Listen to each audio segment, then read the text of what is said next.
So hey everyone, welcome back to Tea and Therapy. I hope you've had a nice week. Again, I apologise for the fact that I do not do regular videos on here. I am trying to do so, but unfortunately I've taken a bit of time off social media. My poor little Arthur has not been very well, so I've been making sure he's okay. And yeah, so navigating, as you know, the menopause, it is just trying to juggle working full time and the other things that I do. It's just been a bit tiring. So hopefully as things progress and I work on myself, I'm going to get a bit more energy. I've started taking vitamin B12 shots now, so hopefully my energy levels will increase as I'm starting to feel a little bit better. So this video is basically about feeling guilty when a member of your family or your friends or somewhere in your life is showing toxic behavior. A lot of people feel guilty for removing that person from their life, or at some points they feel so guilty they don't, and they let that behavior continue. So I'm going to be discussing that in this video. So if you want to join me, please do. So sit back and relax and let's dive right in.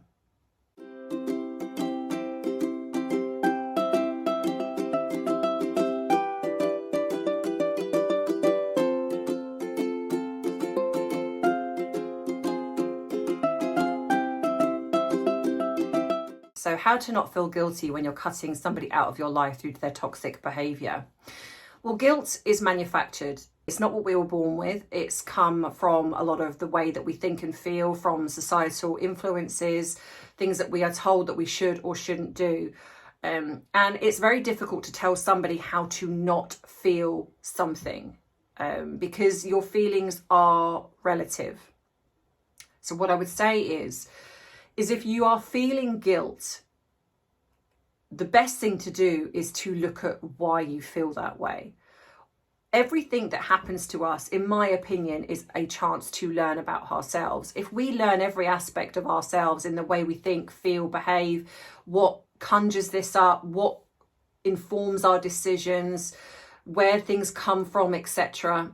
Once we start to really learn about ourselves, I think this is one of the best things we can give as human beings, because we then can't be fooled by anybody. You can't be gaslit by somebody because you know yourself so well. So if you're starting to have those guilty feelings, what I would say is question why. What is coming up for you? Sit down. This is why whenever I start work with anybody, I always say to them, get a journal, because it's really, really important to analyze why you're thinking and feeling the way you are.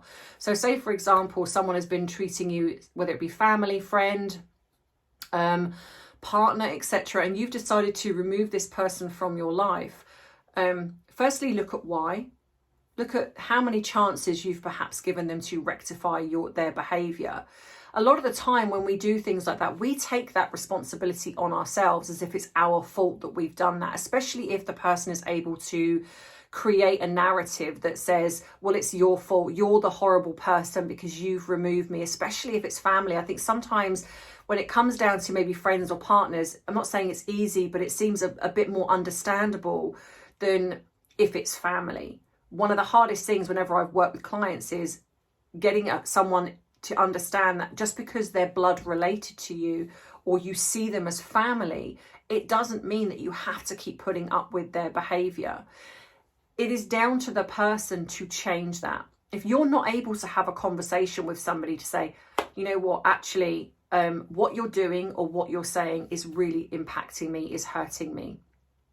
You have two ways to look at this. You have the way to look at this as why you're feeling hurt, why you're being affected by their behavior.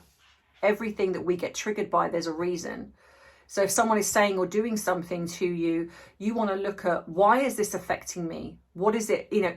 Are they representing somebody in my life that has hurt me before, or a situation in my life that is very similar?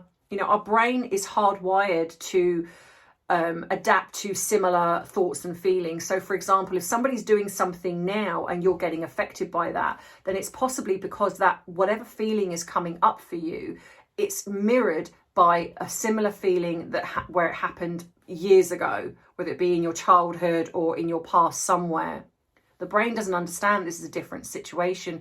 It just understands that what you're thinking or feeling is very similar to a previous situation. So it will start causing a reaction within you that was similar to the reaction back then, or in a way that you wish you had have reacted. So sometimes if we get angry, say as an adult, and we start, say, shouting or standing up for ourselves aggressively, a lot of that could be that back when we were a child, when something happened, we wished we'd have stood up for ourselves. We wished that we had the means to do that, but we didn't. So we're doing it now. So that way you can work on that now to then heal that part of you as an inner child that went through that situation. That's why you don't always have to go back to heal, in my opinion. You just need to heal what is going on for you that might be matching something that happened back then. However, if you're feeling guilty, again, you want to look at why. Why do you feel guilty about something? Why is it bothering you so much what this person is doing? Because not all the time it can be that someone is, it's not that they're not in the wrong, but mainly they're doing something that is affecting you. So you're able to have a conversation with them. Now, if that person doesn't rectify that behavior, or perhaps you are not able to look at it, there's an element where some of it is your responsibility. So some of the way you think and feel and behave, that's down to you, and that's down to you to change. Somebody can't do that for you. However, if someone is being outwardly cruel, mean, etc., and they're outwardly going out of their way to be hurtful to you, and then when you acknowledge that with them, they are just refusing to change, refusing to even see that how you think and feel matters, then yes, this does then become a toxic relationship, friendship, partnership, whatever it is. And so then if you're feeling guilty about that, again, you have to look at why. Why are you feeling guilty when you've possibly given this person umpteen chances to rectify that behavior? You have a right to feel content in your own life.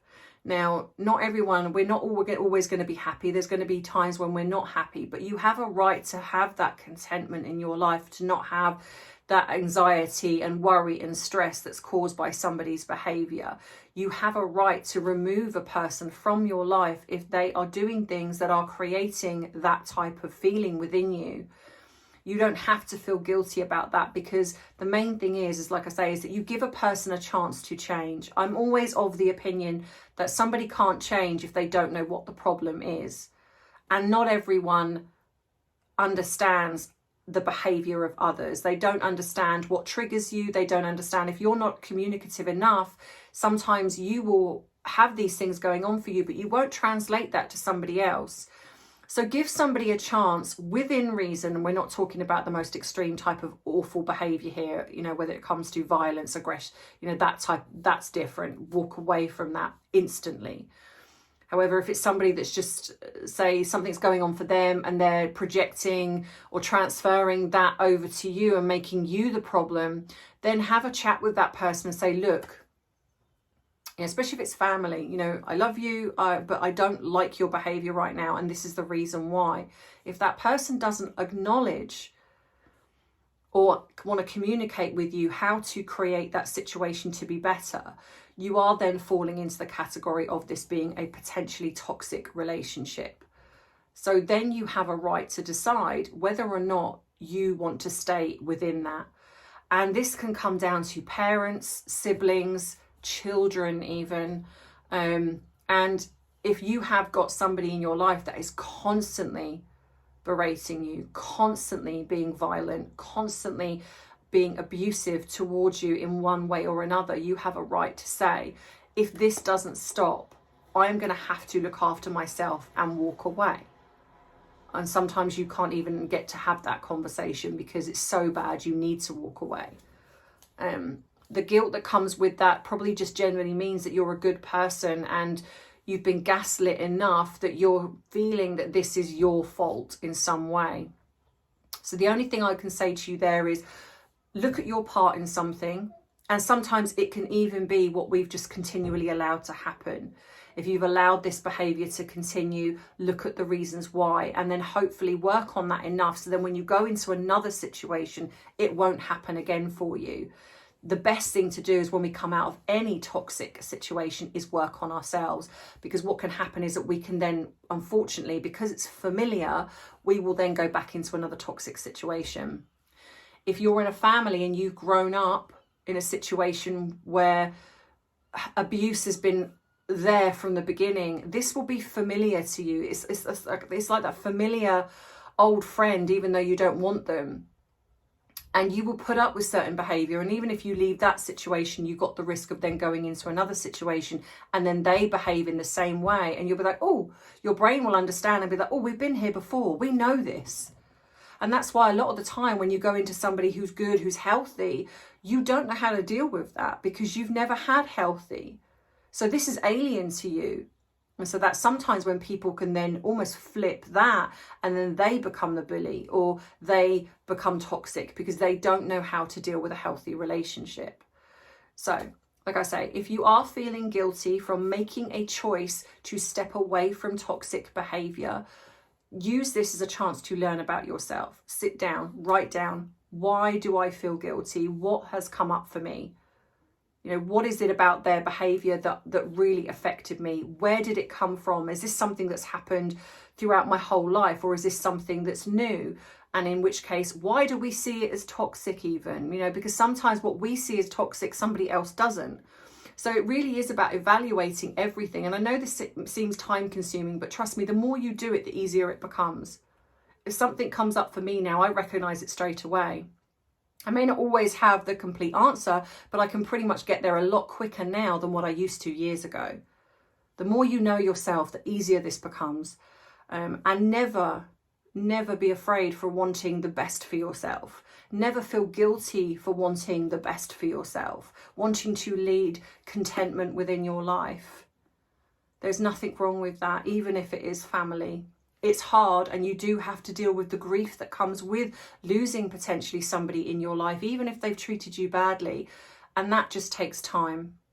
You know, that would be probably a better time to then speak to somebody, a professional, that might help you through that. So thank you so much for watching this channel. And like I say, hopefully I will try and do more videos as regularly as I can. So I hope this has helped in some way. And I will speak to you in the next video. So take care as always and have a wonderful weekend, whatever you are doing. See you soon. Bye.